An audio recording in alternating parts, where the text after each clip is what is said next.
먼저 2부 예배 시작하기 전에 김성 장로님이 저한테 귀띔을 해주셨는데, 오늘이 우리 정형구 목사님이 서울 영동교회 부임하신 지 20년이 되는 주일입니다. 그동안 참 겸손하게 또 순수하게 섬겨주셔서 정말로 감사합니다. 20년이 지나니까 너무 익숙해져 가지고 선지자가 고향에서 환영을 못 받는다는 말이 있습니다만, 별로 환영을 안 하신지 모르겠습니다만은 여러분들 목사님이 얼마나 소중하신 분인가 하는 걸 좀 아시기 바랍니다.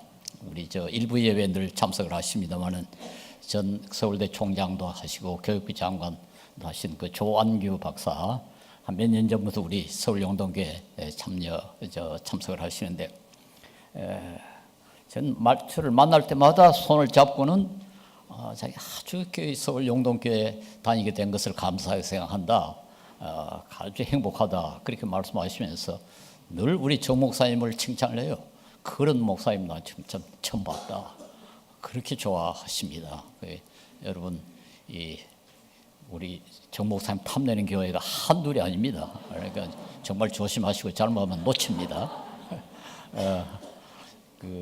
이렇게 제가 공석상에서 누굴 칭찬을 별로 안 하는 버릇이 있습니다만은, 우리 정 목사님은 칭찬해도 교만해질 분이 아니기 때문에 제가 그렇게 말씀을 드립니다. 우리 다 같이 참 감사의 박수 한번 주십시다.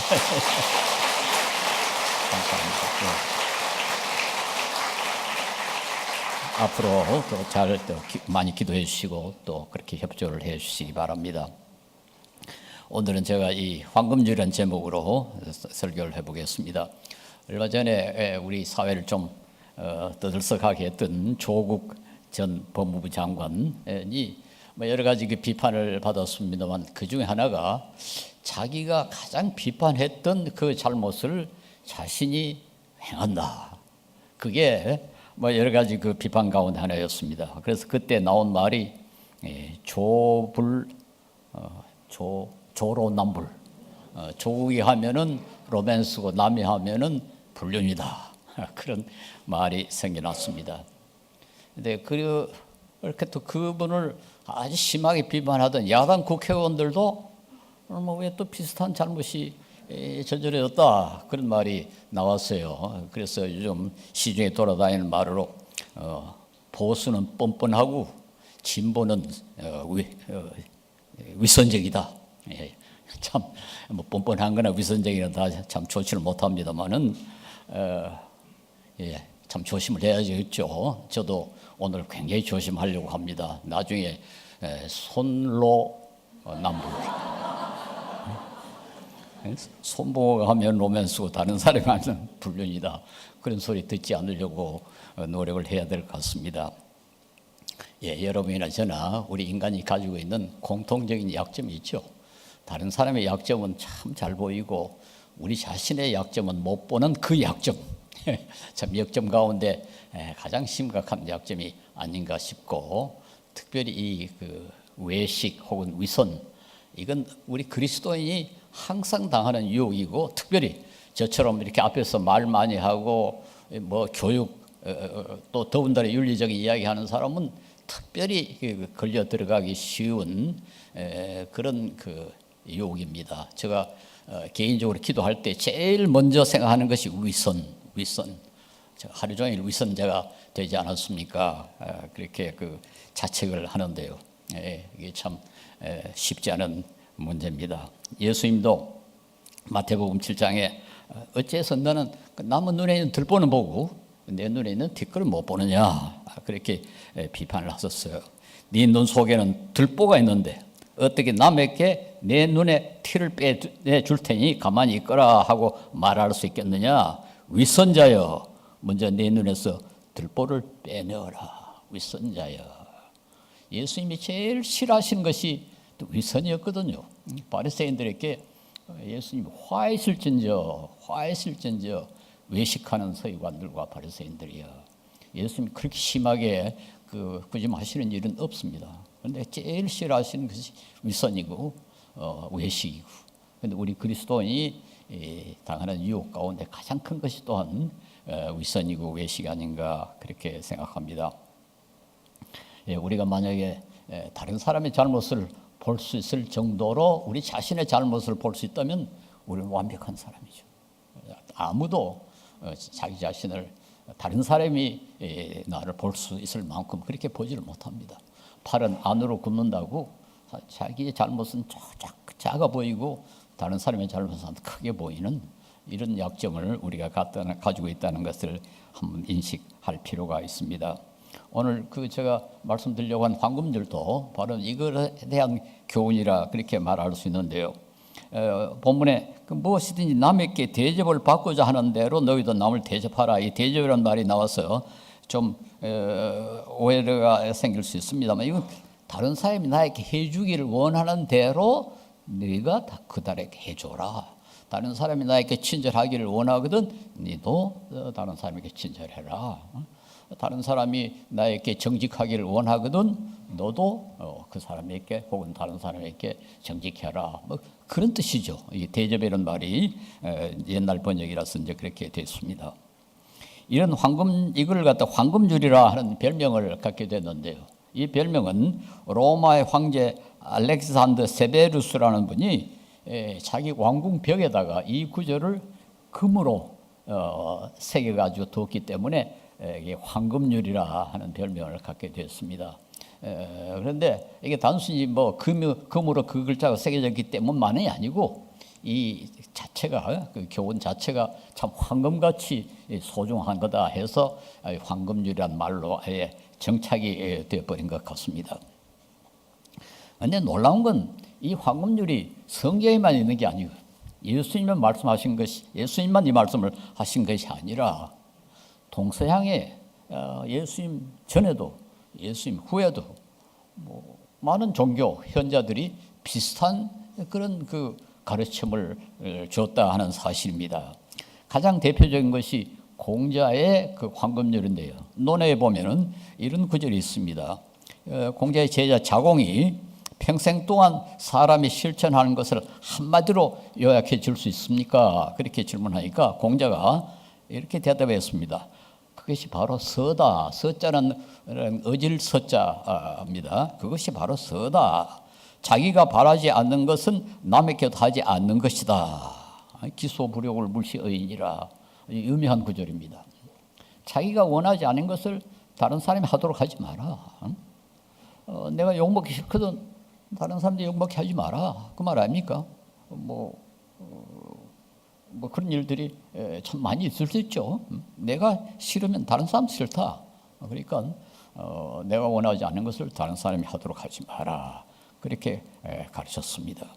그 외에도 그리스의 철학자 탈레스도 비슷한 이야기를 했고 또 피타고라스 학파에 속했던 섹수스라는 철학자도 또 로마의 철학자 세네카도 그리고 유대교의 힐렐 장로도 비슷한 교훈을 했다. 그렇게 알려져 있습니다.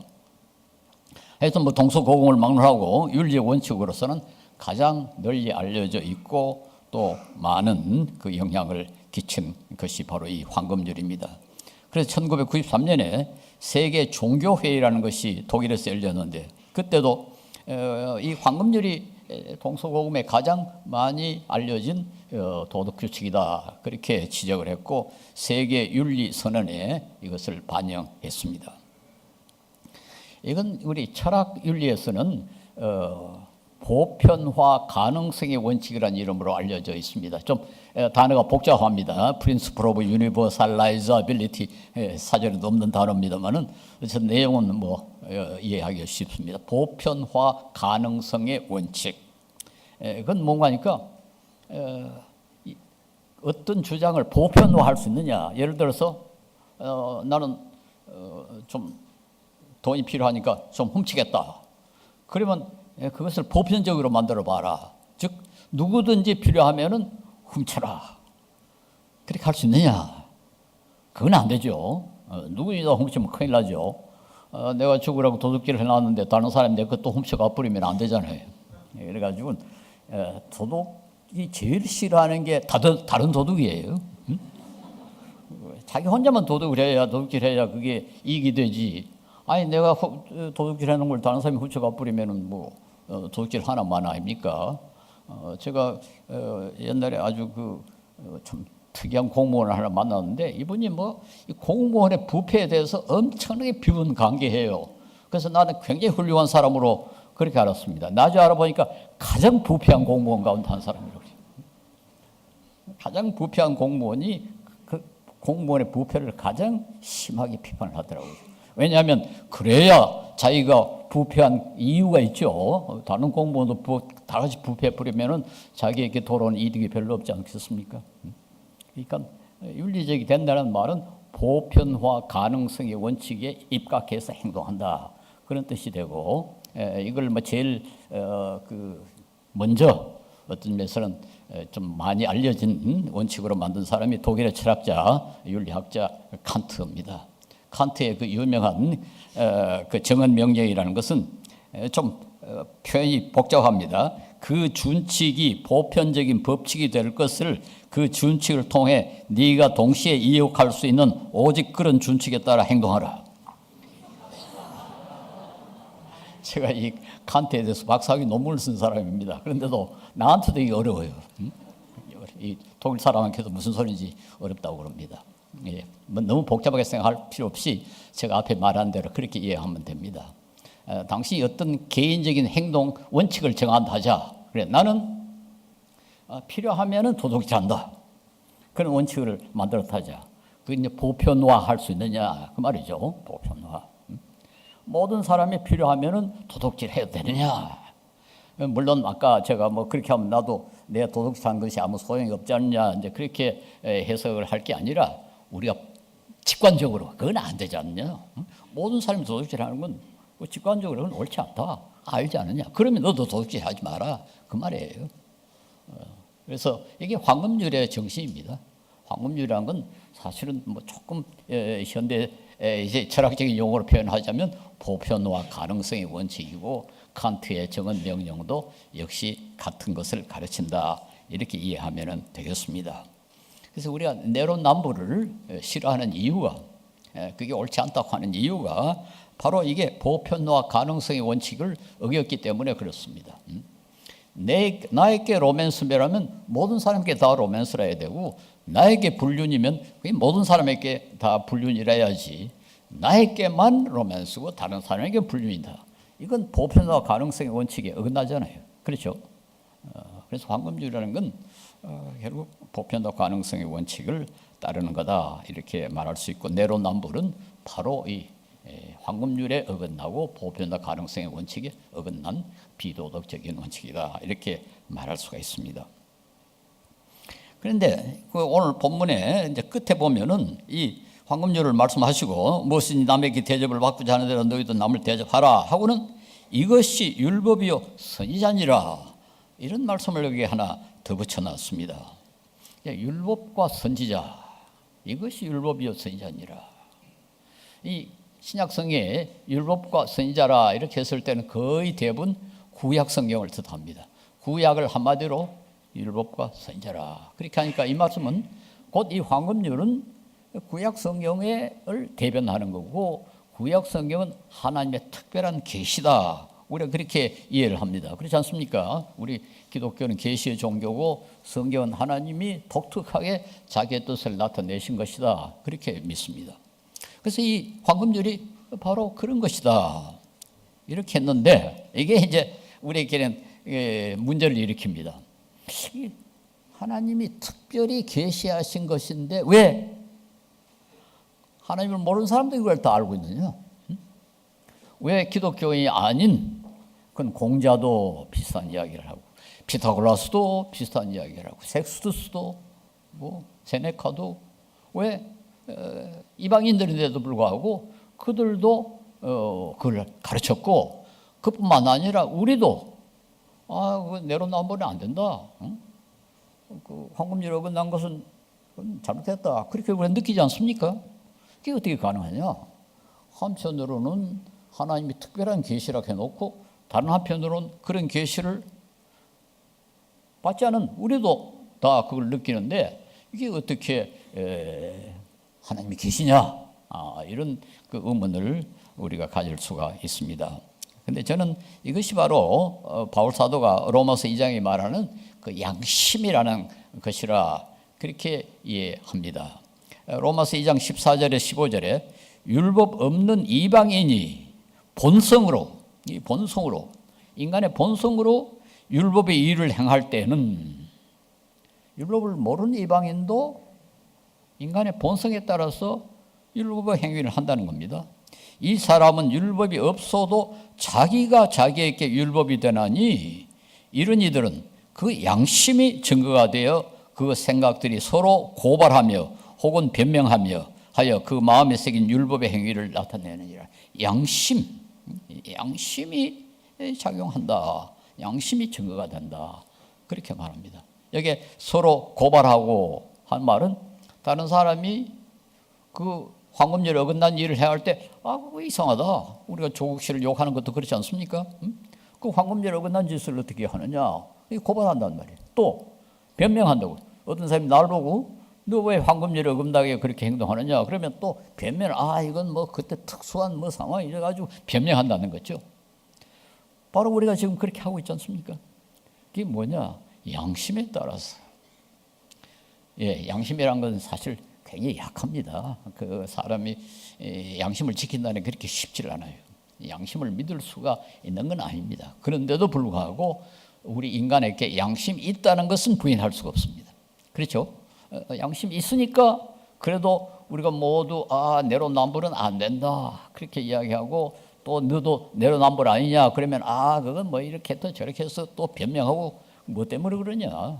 우리 인간에게 하나님께서 태초에 인간을 만드실 때 이미 양심이라는 걸 주셨다. 이건 뭐 성경이 분명히 지적하고 바울 사도가 그렇게 분명하게 말하고 있습니다. 그런데 이제 이 황금률이라는 것이 그렇게 쉽게 따르지를 않는 경우가 많다는 것이 좀 문제입니다. 하버드 대학의 교육심리학자로 알려진 콜버그라는 분이 몇 년 전에 도덕 발달의 철학이라 하는 그런 그 책을 썼는데 꽤 알려진 책입니다. 도덕성 발달의 철학이다. 그렇게 하면서 사람이 도덕성이라는 것이 날 때부터 똑같은 것이 아니라 자란다는 거예요. 나이가 들면서 조금씩 자란다는 것이 이분의 주장입니다. 그래서 아주 어린 아이들은 자기 고집, 뭐 이 세상에 뭐 옳고 그런 거 전혀 모르고 자기 원하는 것만 주장을 한다. 그래 조금 가다가는 그 다음에는 다른 사람이 시키는 대로 뭐 부모가 이게 옳다고 하면 옳고 저기 나쁘다 하면 나쁘고 그렇게 하다가 조금 또 자라면 그 다음에 다른 사람들이 어떻게 하느냐, 우리 사회의 규범이 어떠냐, 그에 따라서 그렇게 행동한다는 거죠. 그러나 상당히 높은 단계, 그에 의하면은 뭐 6단계 가운데 3번째 단계 이상이 되면은 그때부터 이제 황금률을 따르기 시작한다. 그렇습니다. 그러니까 도덕 발달의 과정이 어느 정도 이르러야 비로소 황금률의 원칙, 혹은 보편화 가능성의 원칙에 따라서 행동하게 된다. 그런 주장입니다. 그건 무슨 말이겠습니까? 황금률대로 행동하려면은 어느 정도 성숙해야 된다. 자기 욕심대로, 왜 충동대로 그렇게 행동하는 게 아니고, 그리고 이제 어느 정도는 제3자의 위치에 서서 나를 객관적으로 볼 수 있는 능력이 있어야 이 황금률을 따를 수 있다는 거죠. 우리 눈은 바깥으로만 향해 있기 때문에 우리 자신을 볼 수 없습니다. 그래서 대부분 우리는 다른 사람 것은 잘 보는데 우리 자신을 못 본단 말이에요. 그런데 자신을 본다는 건 이 눈의 시각을 이걸 뒤집어 가지고 나를 볼 수 있도록 만들어야 되는데 이건 정신력이에요. 정신력. 내가 내 자신을 제3자의 위치에 놓고 이렇게 바라볼 수 있어야 내가 그래도 어느 정도 이런 수준이구나, 이렇게 못됐구나 하는 것을 알게 된다는 거죠. 그래서 이건 지적인 성숙성이 전제돼야 된다. 그런 주장입니다. 그래서 우리나라에서 이걸 역지사지란 말로 많이 표현하죠. 역지사지, 다른 사람의 입장에 서서 보라. 제가 주례할 때 항상 요구하는 것이 화가 나거든. 서로 이 남편이나 아내가 서로 이렇게 화가 나거든. 나는 하면 내가 저 위치에 서 있을 때 어떻게 했는가? 그렇게 하면 좀 참을 수 있다. 한번 생각해 보면 나도 별 수 없네. 이렇게 될 가능성이 많잖아요. 그러니까 거기에 부족하면 이제 어떻게 나는 이렇게 훌륭한데 저 사람은 저렇게 엉터리냐? 이렇게 돼버릴 가능성이 있단 말이에요. 그런데 상대히 봤을 때는 자기도 별 수 없으면서 그렇게 되잖아요.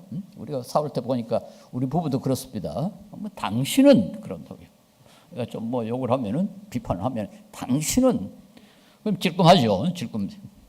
근데 당신이란 말 듣기 전에 나는 어떠냐? 자기 객관화 이것이 전제되어야 가능하다 이렇게 말할 수 있습니다. 예, 이게 이제 성숙의 특징 아닙니까? 어린아이는 자기가 있다는 것도 몰라요.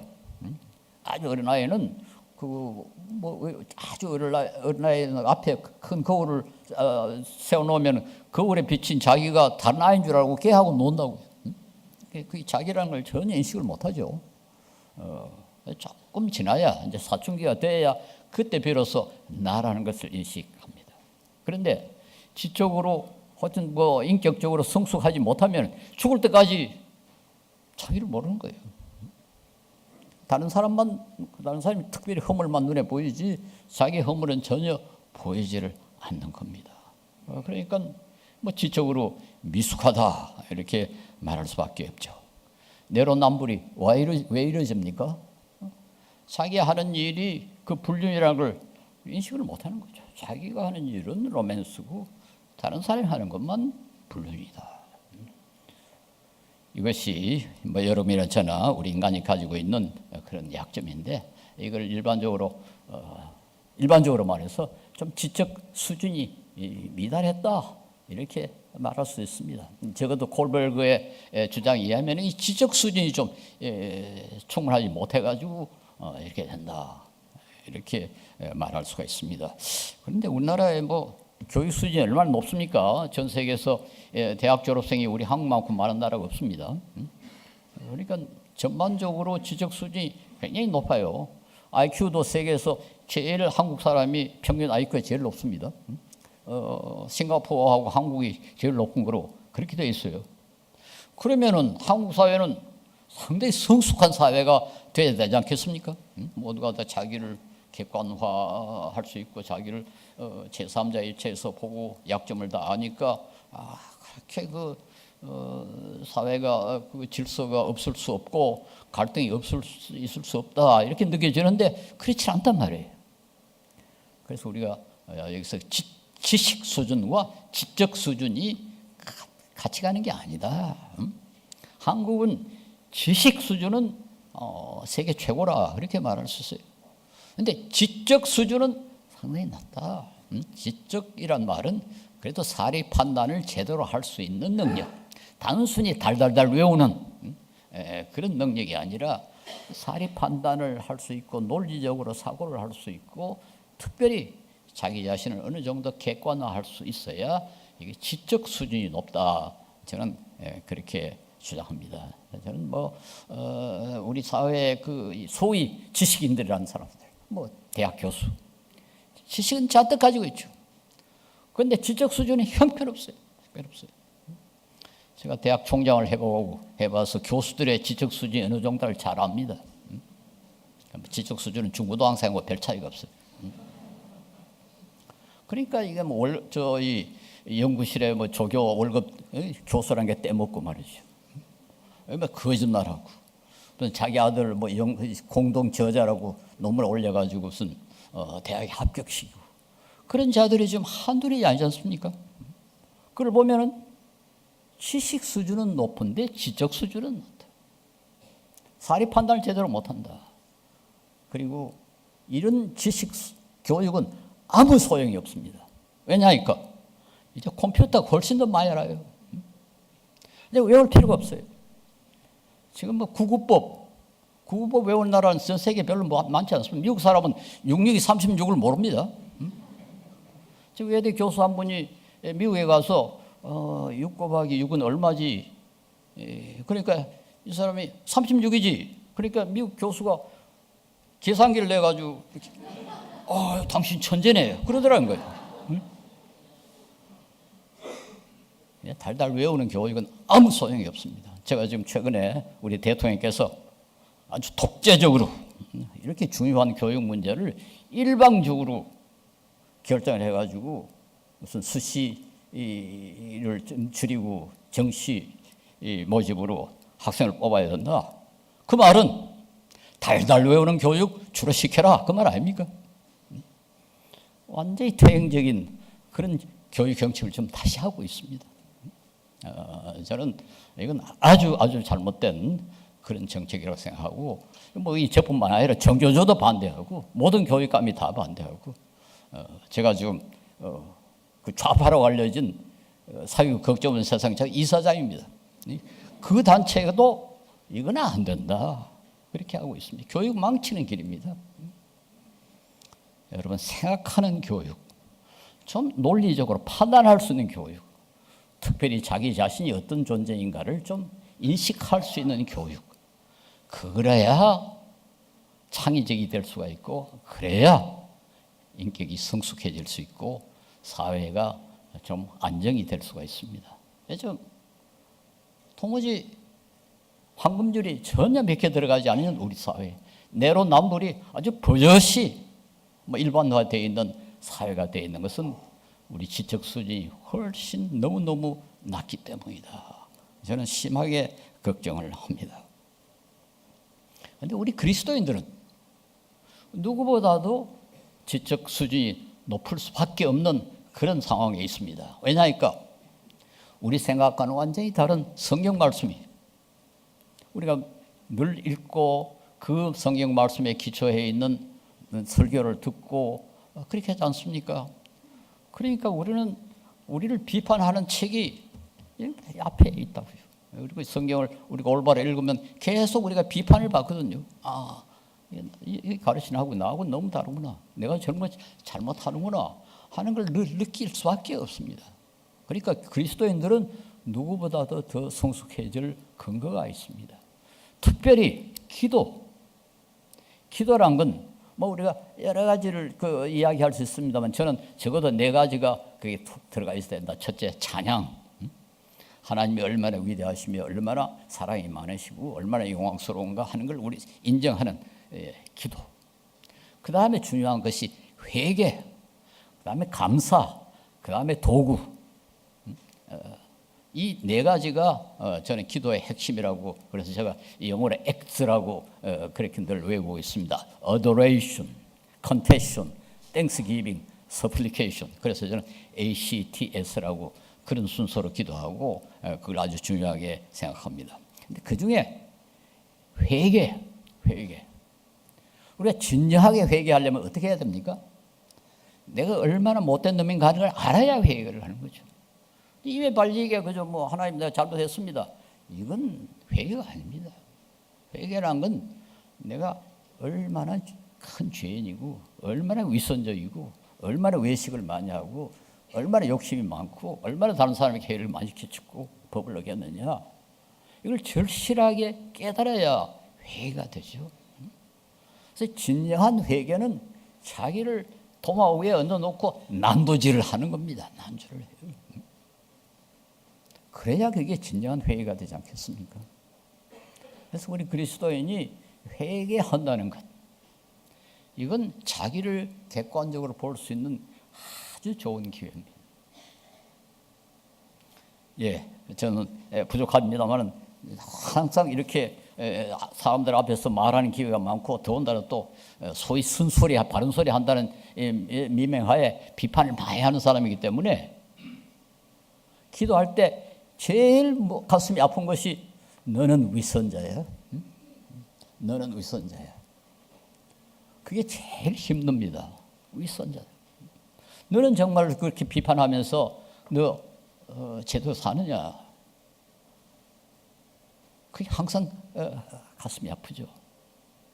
우리 그리스도인들을 여러분은 저보다는 좀 덜 위선자일 거고 좀 더 거룩하게 사신 줄 믿습니다만은 그러나 우리 하나님 앞에 우리 벌거벗은 몸으로, 벌거벗은 마음으로 우리의 참 모습을 하나님 앞에 드러낼 수밖에 없어요. 우리가 드러내지 않는다 해서 하나님 못 보십니까? 하나님 이렇습니다. 내가 내 몰골이 이 정도입니다. 드러내는 거예요. 그래서 우리가 진정한 회개를 하게 되면은 우리가 성숙해질 수밖에 없어요.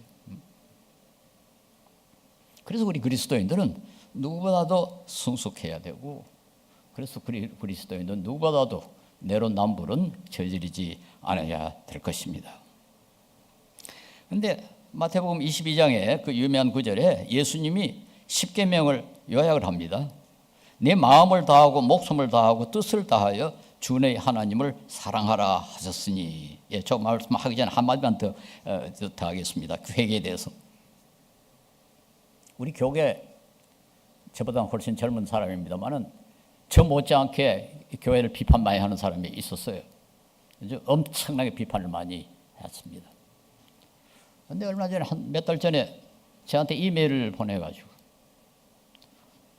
교수님 오늘부터 저는 입을 다무겠습니다. 제가 그동안에 외도를 했습니다. 그래서 저는 회개하고 이제는 일체 공석상에 나타나지 않겠습니다. 이렇게 이메일을 보냈어요. 근데 보니까 다른 자기 친구들, 우리 그리스도인들에게, 아는 사람들에게 다 그런 이메일을 보낸 것 같아요. 이상하게요, 아무도 그를 욕하는 사람이 없어요. 참 신기해요. 그 뒤에 조용합니다. 그렇게 날카롭게 다른 사람을 비판하고 교회를 비판하는 사람인데도, 그가 외도를 했는데도 아무도 말 안 해요. 야, 저는 참 그 회개의 기적이라는 걸 봤습니다. 회개하니까 이렇게 되는구나. 하나님만 용서하시는 것이 아니라 사람들도 용서하는구나.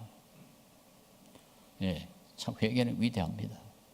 우리 기독교의 가장 위대한 점은 회개하는 사람은 용서한다. 하나님도 용서하시고 사람들도 용서하더라.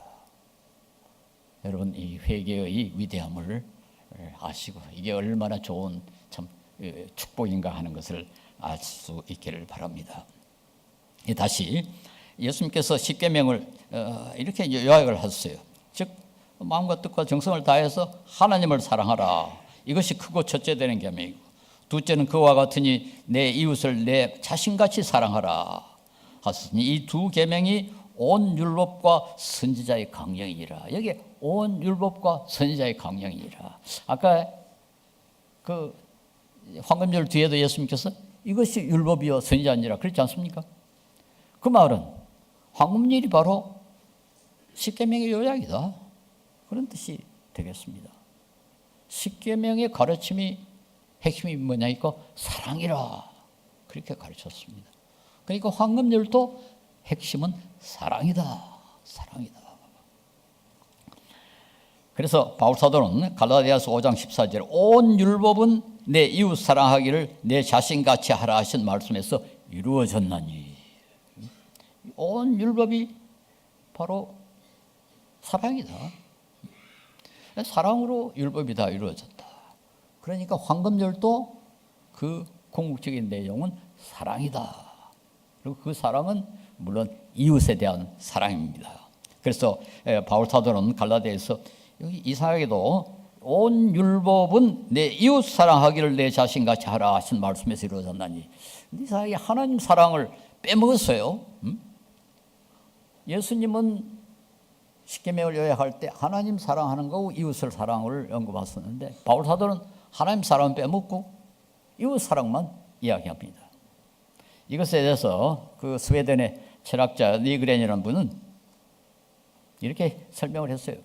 사람은 감히 하나님을 사랑할 수 없다.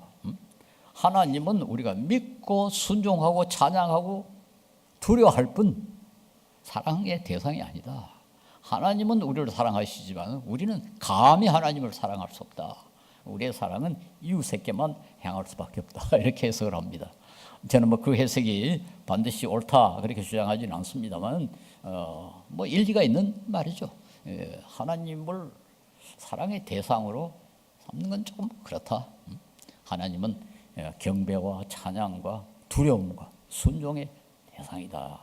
그렇게 이해를 합니다. 우리 마태복음 6장 33절에 너희는 먼저 그의 나라와 그 일을 구하라는 것이 산상보훈의 요약이라고 알려져 있습니다. 그리고 이 7장 12절에 이 헌금률은 산상보훈의 윤리다. 이렇게들 신학자들이 이야기합니다. 이 산상보훈의 윤리라는 말은 곧 우리 그리스도인의 윤리요, 예수님께서 강조하신 사랑의 윤리라 이렇게 말할 수 있습니다. 그런데 역사적으로 성경 이외에 그 제시된 황금률은 거의 대부분 소극적입니다. 즉 하지 말합니다. 그 논어에도 공자의 그 기소, 불욕을 물시어인하여 둘 다 소극적이죠. 다른 사람이 네가 원하지 아니하는 바를 다른 사람에게 하도록 하지 마라. 하지 마라. 우리 십계명도 하지 마라 아닙니까? 살인하지 마라, 간음하지 마라, 도둑질하지 마라, 거짓말하지 마라, 말합니다. 소극적이죠. 이걸 우리가 윤리라 그럽니다. 윤리란 건 다른 사람에게 뭘 하라는 것이 아니라 다른 사람에게 하지 말라는 것이 핵심입니다. 가령 어떤 부자가 돈이 많은데 다른 사람을 안 도와줬다 해서 그 사람을 인색하다라고 할 수 있지만 비도덕적이라고 하지 않습니다. 그렇죠? 비도덕적이라면 훔치거나 빼앗거나 때리거나 죽이거나 그러면 지금 비도덕적입니다. 그래서 윤리는 소극적입니다. 다른 사람에게 해를 끼치지 않는 것이 윤리고, 적어도 이 윤리의 이제 황금률의 아주 중요한 전통적인 황금률의 요소는 소극적입니다. 이게 결코 소극적이라 해서 덜 중요하다는 것은 아닙니다. 저는 오히려 더 중요하다. 즉 다른 사람에게 해를 끼치지 않아야 되지. 다른 사람에게 해를 끼치면서 다른 사람에게 이익을 주는 건 그건 모순이다. 그러니까 우선 다른 사람에게 해를 끼치지 마라. 그리고는 너 자신을 희생해서 다른 사람의 이익을 도모해라. 적극적인. 이거 먼저 소극적인 것이 전제된 다음에 그다음에 적극적으로 이웃에게 이익을 끼치라. 그런 뜻이라고 말할 수가 있습니다. 이런 사랑을 베풀려면은 즉흥적으로 감정이 내키는 대로 좀 사랑스럽기 때문에 사랑하고 그런 식으로 사랑해서는 안 됩니다.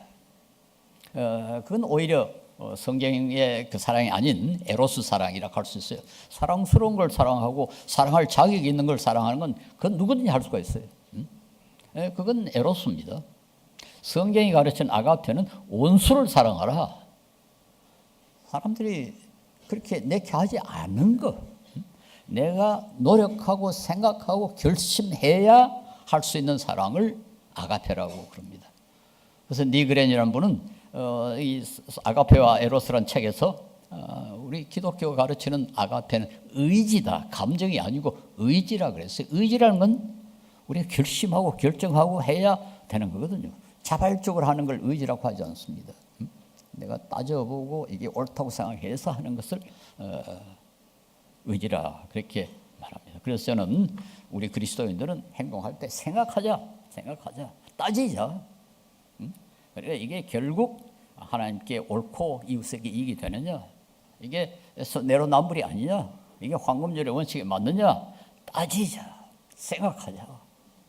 그래서 그 생각하고 행동하자. 그리고는 그때 희생을 해야 가능합니다. 우리가 그 죄를 짓는 것, 범죄하는 것은 욕심 때문에 죄를 짓는 거거든요. 우선 뭐 내 욕심 때문에 다른 사람께 좀 해가 되더라도 하자. 그러니까 욕심을 줄이지 아니하면은, 욕심을 희생하지 아니하면은 이웃에게 이익을 줄 수가 없어요.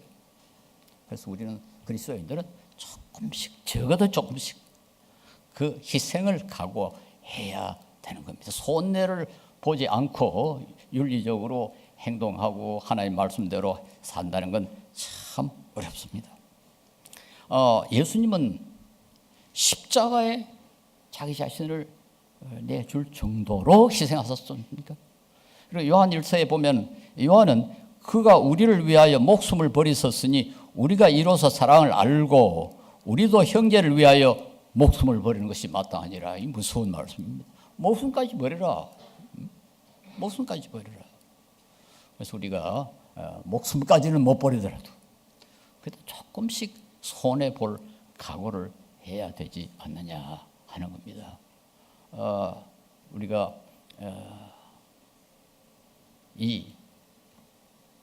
생각하고 따지지 않으면은 욕심을 제하기가 참 어려워요. 제가 이제 아주 재미있는 그런 그 경험을 많이 합니다. 어떨 때 보면은 공돈이 생기는 경우가 있어요. 어떤 사람이 괜히 돈을 주는 겁니다. 내가 생각할 땐 내가 받을 자격이 없는데 줄 때가 있어요. 안 받으려고 애를 쓰고 다시 돌려주려 해도 기어코 주는 사람이 있습니다. 그럴 때 이제 이 돈을 어떻게 해야 되느냐? 저는 세금 안 떼고 주는 모든 돈은 제가 장부를 따로 만들어 가지고 기부를 해버립니다.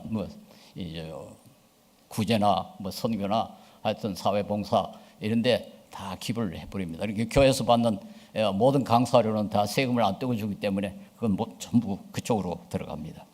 그쪽에 넘어가는 돈은 내 돈이 아니죠. 그런데 이 공돈 생기는 거, 요놈을 요짝에 넣나 저짝에 넣나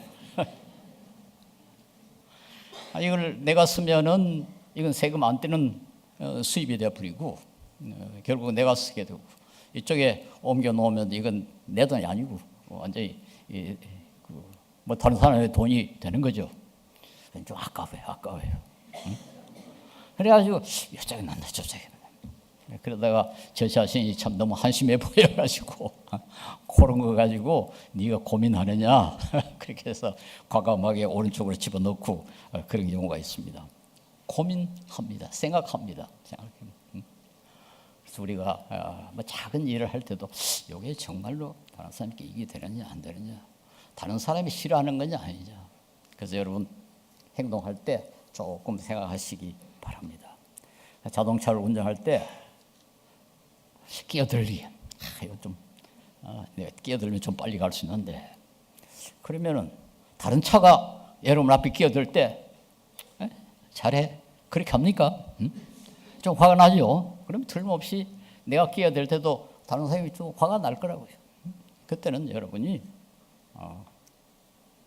이 황금률이 어긋난다. 끼어들지 말래요. 그렇게 해야 됩니다. 주차를 할 때도 뒤에 차가 나가는데 방해가 안 되느냐, 앞에 차가 나가는데 방해가 안 되느냐, 옆으로 자전거 나하고 사람이 가는데 방해가 안 되느냐, 내려서 몇 번이나 두고 보시기 바랍니다. 그래서 만약에 다른 차가 내 앞에 딱 서가지고 내가 도저히 빠져나갈 수 없도록 그렇게 하면 기분이 좋지 않죠. 그럼 다른 사람도 마찬가지라고. 그래서 우리가 행동하는데 어느 것이 옳으냐 그러냐 아주 복잡하게 생각할 필요 없습니다. 황금률에 따르면 됩니다. 이렇게 하는 것이, 내가 다른 사람이 만약에 이렇게 했을 때 내 기분이 어떻겠느냐 생각해 보면 되는 거죠. 제가 이 설교를 할 때 여러분이 아마 느끼실 겁니다만, 손장로는 구원에 대한, 하나님의 축복에 대한 이런 설교는 별로 안 하고 윤리 설교만 너무 많이 한다. 저도 좀 스스로 그걸 느끼고 있습니다. 근데 제가 이렇게 하는 이유는 여러분, 한국 교회의 제일 약한 부분이 윤리이기 때문에 그렇습니다. 한국 교회 기도 잘합니다. 전 세계에서 한국 교회만큼 기도 열심히 하는 교회 없어요. 한국 교회 전도 잘합니다. 헌금 잘합니다. 제일 뒤지는 것이 윤리입니다. 말씀대로 살질 않아요. 그래가지고 오늘날 기독교가 세상의 조롱거리가 되고 전도가 막히고 사회에 긍정적인 영향도 행동하지 못하고, 그래서 제가 윤리 설교를 합니다. 저도 기독교는 윤리가 핵심이 아니다는 걸 잘 압니다. 예수 그리스도를 믿는 믿음으로 구원받는다 잘 압니다. 근데 우리 영도교에서는 그런 설교 우리 정 목사님 잘 하실 것을 믿습니다. 그래서 제가 나는 이거를 좀 보충하자. 우리 한국교회 약점, 이게 너무너무 윤리적으로 지금 뒤져 있고, 지금 세상에 비판을 받는 정도가 아니라 세상의 조롱거리가 되다가 요새는 세상의 걱정거리가 되고 말았어요. 세상 사람들이 한국 교회를 걱정하고 있습니다. 왜? 너무 내로남불. 자기 편한 대로. 철저한 이기주의적인 기독교. 이것이 하나님께 영광이 되지 않습니다. 이게 전도에 도움이 되질 않습니다. 예, 우리 서울 영동교회 참 자랑스러운 교회라고 저는 생각합니다. 여러 가지 제도로 저는 이렇게 훌륭하게 되어 있는 교회가 별로 많지 않아요. 우리 목사님들 사례 모든 기본급을 같이 하는 것, 교회 사찰이나 교회 직원이나 목사님이나 기본급 같이 해가지고 사례 주는 교회는 전 세계 아마 서울 영동교회밖에 없을 겁니다. 자랑스러운 교회입니다. 좋은 전통을 가지고 있고 지금 아직까지는 이렇게 욕을 먹지 아니하는 참 그래도 괜찮은 교회라는 칭찬을 듣는데, 한 걸음 더 나아가 서울 영동교회 교인은 믿을 수 있다. 서울 영동교회 교인들은 신사적이다. 그 교회 교인들은 모두 성숙한 그리스도인이다. 그런 소리를 들어야 우리 한국 교회 개혁에도 도움이 되고 전도에도 도움이 되고, 그 무엇보다도 우리 하나님이 영광을 거두시지 않겠습니까? 그래서 우리 영국교회가 정말 교회다운 교회, 하나님이 기뻐하시는 교회가 되려면 단순히 제도만 훌륭한 것이 아니라 그 말씀대로 사는, 특별히 황금률에 따라서 우리 행동을 절제하는 그런 성도들로 참 채워진 교회가 될 수 있기를 바라는 것입니다. 감사합니다. 기도하겠습니다.